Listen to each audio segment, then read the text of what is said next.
tawagin po naman natin ang ex-mayor from Cebu. Na kung saan ay nandito po ngayon para maghatid ng kanyang kalooban at kanyang talumpati sa atin si Mayor Escano. Kasama natin ngayong gabi si Atty. Ayan na, unti-unti na lumalabas sa mga kandidat para tulong-tulong sa isang layunin para tayo magkaroon ng kasaganan at kapayapaan sa ating ginambayan. Mayor Escano, ho Mayor. Maraming salamat. Yun! Sino dito ang mga senior citizens? Sino dito ang nakasaksi noong 1986, yung first EDSA revolution? I am now a 67 years old. In fact, halos ka-birthday ko ang presidente ngayon. Pero, nakakalungkot dahil hindi ko pa nakikita. Okay, alam niyo po kaya ako nakapunta dito ngayon. Hindi dahil sa may mga iniidolo ko. I am a former mayor sa Cebu 2013 to 2019. Nakasaksi ako at nakita ko kung sino ang presidente noong 2016 to 2022, although ako ay hanggang 2019 lang. Nakita ko kung papaano, bakit niluklok ng Diyos at ng taong bayan ang isang presidenteng Bisaya, palamura, prangka magsalita, at hindi natin malilimutan yan. Noong panahon ng kampanya, sinasabi na niya, papatayin ko ang mga drug pushers, papatayin ko pati drug addicts. Pero, ang nangyari, pati nga mga simbahan noon, kasi ako, pagsimba ko, siyempre, tuwing linggo nagsisimba ako, pati pare, sinasabi na darating na ang sa Bisaya manluluwas, Savior. Kaya sabi ko sa pare, teka, mukhang mali ata ito pero hinayaan ko lang. Tapos, siyempre, kung noong panahon na yun, ay kung talagang galit at ayaw ng mga tao dahil sa mga kalaban noon ng ating presidenteng PRRD ay mga political animals, suportado ng mga political animals, ibig sabihin kumplito, rekado sila sa mga logistics, ang lahat, kung ano pa. Alam mo nung, siguro alam naman natin lahat yan, na mismo ang mga kalaban ni Mayor Digong Duterte noon, nung mayor pa siya, nung tumakbong as presidente, namimigay lang kung ano-ano, mga t-shirts, pagkain dito, lahat-lahat binibigay. Pero nagulat ako doon sa bayan ko at sa ibang bayan, nabalitaan ko rin, na nakapila sila sa printing press para sa t-shirts. At ang sinusuot nila, hindi yung mga binibigay ng mga kandidato naging kalaban ni PRRD noon. So doon pa lang nakikita natin totoo ang pare na sinasabi na darating ang manluluwas o ang Savior. Okay, natapos na kung kailan humarap si PRRD sa Kongreso at sa Senado. Nalaman na ng lahat. Saan ka makakita ng isang Pangulo na consistent na sinasabi niya before siya naging presidente at consistent nung siya ay nakaupo sa loob ng 6 na taon at consistent pa rin nung hindi na siya presidente at sinasabi niya, I am accountable. Kaya ba ng presidente ngayon na sasabihin niya, I am accountable sa lahat ng mga nangyayari? Mismo ang mga kabinete, hindi nga natin hindi natin napakinggan, hindi natin nalalaman kung gumagawa o nagtatrabaho pa sila. Okay, darating na tayo dito sa pag-usapan natin kung bakit nandito ako. Walang nag-anyaya sa akin dahil nasubrahan na kaya naalala ko tuloy, baka mangyari na naman ang nangyari noong 1986 at mangyayari sa 2024. Ayaw natin ng gulo. Meron tayong mga electoral process. Pero tanong natin, ang ganda ng unit team, 31 million ang bumoto. Pero ang tanong, bakit ngayon biglang pumutok, sumabog? Saan nag-umpisa? Dahil hindi nagbago, ating pa rin si BBM! Yes! At ang isa sa nag-umpisa kung kailan nila gustong durugin si Bibi Sara ay dahil nakatingin na sila para sa 2028 eleksyon kung sino maging Pangulo. Sino nag-umpisa? Sa Kongreso. At ang matindi, ito na po, hanggang ngayon ang pinag-uusapan ang confidential fund. Para po sa hindi nakakalam at lalo na sa mga nanood ngayon na nagbingi-bingihan pa rin kung ano yung pinag-usapan ang pinagmulan. Ang confidential fund po, yun po ang tinatawag na intelligence fund. Yun din po ang tinatawag na contingent fund. Bilang isang mayor, ang lahat ng local government units sa buong Pilipinas at kahit ang national government agencies, mayroon po silang contingent fund or confidential fund or intelligence fund. Sa amin, sa local government units, nakasaad dyan na 5% ng budget na nakaalat para sa peace and order at 30% ng 5% na yan na nakalaan ay intelligence fund.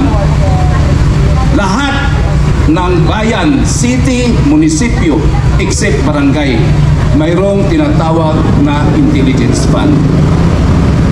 Ngayon, bakit sa dami-daming dapat pag-usapan, dapat iimbestigahan, nakatutok lang doon sa confidential fund na saan nag-umpisa? As a Vice President, nung nakaupo noong 2022 dahil nandyan pa ang unit team, bakit si BP Sara lang ang iimbestigahan? Bakit hindi kasama ang Office of the President? Bakit? Sino nagbigay ng pundo? Wala sa GAA yun. Binigay na pundo through DBM, Department of Budget and Management. Sino nag-approve niyan? Ang Pangulo ng Pilipinas. Ngayon, nakakasakit, nakakatuliro na. Napabalik-balik kung ano man, Diyos ko por santo, mayroon tayong Commission on Audit.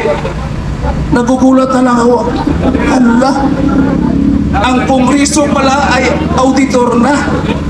Nawala na yung Commission on Audit.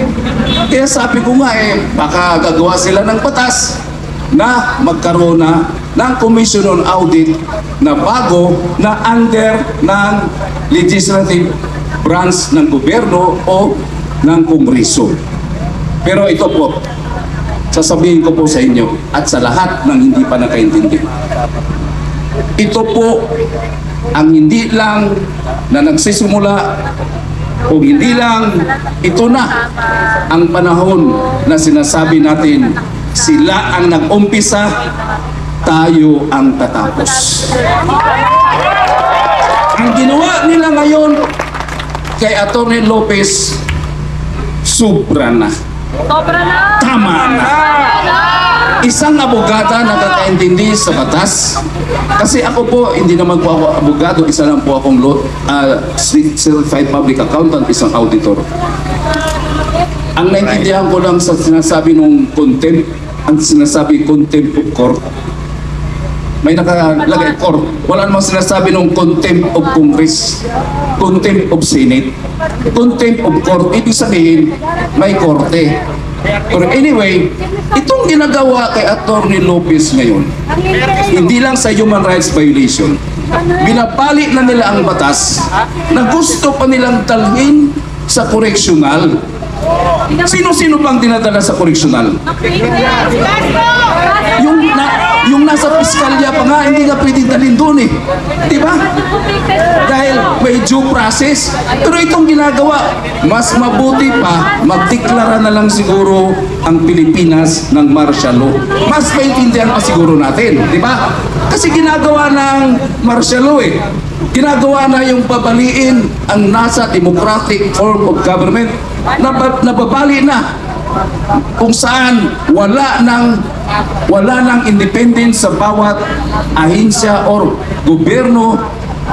Ang Commission on Audit sinasaklaw na ng legislative, ang Office of the President sinasaklaw na ang lahat ng pwedeng gawin, pati batas ay pwedeng baguhin. Pero ayaw mag-drug test! Yes, isa sa nakakalungkot po, balik po tayo doon sa abuso sa droga. Walang tinatago magpa-drug test. Nakakalungkot po kasi ang naririnig lang natin noon is shabu. Pero nung pumutok ito sa bagong administration, meron palang letter C. Ano yun? Cocaine. Kasi may nagsabi din sa akin na ang cocaine din pala ay ginagamit lang ng mga pangmayaman. Ang pangmahirap daw is shabu. So, sa bagay, sinasabi naman talaga na ang isa sa magandang negosyo daw ay ang droga. Kaya nga galit na galit ang ating PRRD. Tapos, nakapokus lang sila doon sa droga na abuso daw na ginagawa ng presidente noon. Ito, itatanong ko rin sa inyo kasi ako, sumusunod din tayo sa executive order ng mga presidente noon, si PRRD. Example lang, yung no smoking. No smoking, pinatupad natin yan. May EO. May EO ang Pangulong President Rodrigo Roa Duterte noon na ang lahat na magyuyusi sa publiko or sa mga lugar na pinagbabawal, sa mga sasakyan na publiko, etc. Kahit sa mga restaurants, doon sa lugar ko noon, pati nga mga turista, sinisita ko. Bakit? Nakakasama talaga. Totoo. At nung pumunta kami sa Davao City, nagulat kami. Walang hiya. 10,000 ang multa pag nahuli ka o nakita ka na nag-UC. Tinatanong ko, bakit 10,000? Ang sabi sa Mayor, pag 1,000 lang, napakadaling bunutin sa pitaka at pwedeng magmulta agad. So, ibig kong sabihin, very effective kasi doon pa lang. Ito pa. Siguro alam natin noon na pinagbabawal na yung mga nakaparada sa mga iba-ibang mga lugar na nakaharang. Yung mga easement na kinukuha. Isang salita lang ng ating Pangulong Duterte noon. Anong sabi niya? Doon sa sekretary ng DILG na alisin ang mga ganun. Akala namin dito lang sa Metro Manila o sa mga urban cities, pati pala sa mga probinsya na-implement ang EO noon na sinasabi na kailangan linisin ang lahat ng mga dinadaan ng mga tao na hinaharangan. Marami nagagalit, pero mas marami ang natutuwa. Ito isa pa. Sa mga skyways, ilang presidente na hindi ma-implement, matupad-tupad. Kasi bakit? Sasabihin no na ay hindi pwedeng gibahin yan kasi nandyan ang mga nakakatira na mga nasa laylayan. Ay hindi pwede yan kasi magigiba yung mga ganito. Eh nung dumating ang PRRD, anong sabi? Kasi magaling din ang DOTR noon, no? Matapang din. Ang sabi, Litsin Yawa, bayaran naman sila eh. So ganun ang dapat ang Pangulo na dapat kailangan ng Pilipinas. So, ito po ang panawagan natin sa lahat. Kung wala na talagang pagbabago, hanggang matapos ang termino hanggang 2028. Tuldukan na natin. Tuldukan na natin. Kasi, Diyos ko por santo, sana huwag mangyari ang mga nangyari nung mga nakaraan. May presidente tayo noon na walang kakwinta-kwinta rin noon na na-impeach. Resign! Resign! Mayroon din noon na Chief Justice na na-impeach. Pero ngayon, ang gusto nilang ma-impeach si Vice President Sara Duterte. Kung hindi matalino, kung hindi matapang at matalino ang Vice President, na umpisahan na ang impeachment. Kung siya ay tumayo, mag-under oath nung nasa kongreso siya. Dahil abogada siya, alam niya paano madipinsahan. Sinasabi pa ng iba, walang hiya to ang BP Sara kasi hindi raw nagsabit sa authority. Anong authority? Anong tinatawag nating authority? Korte ba yun? Anong klaseng authority yun? Na kinikreate lang nila para lang ang isang tao ay mapabagsak at mapipiga para wala na siyang tsansa na maging Pangulo sa 2028. Kaya naman maghintay kasi nga may proseso. Pero bakit inumpisahan na mayroong, sa Bisaya pa, mayroong kulatahon, no? Sa pagkulatan niya, sa paggulpi sa kanya, ay nako, lalong dumami ang nakaintindi sa mga injustisya at saka sa mga mga pamaraan. Siguro, alam niyo yung bubuyog? Ha? Bubuyog? Ang ginagawa lang ni BP Sara ay para lang siyang bee.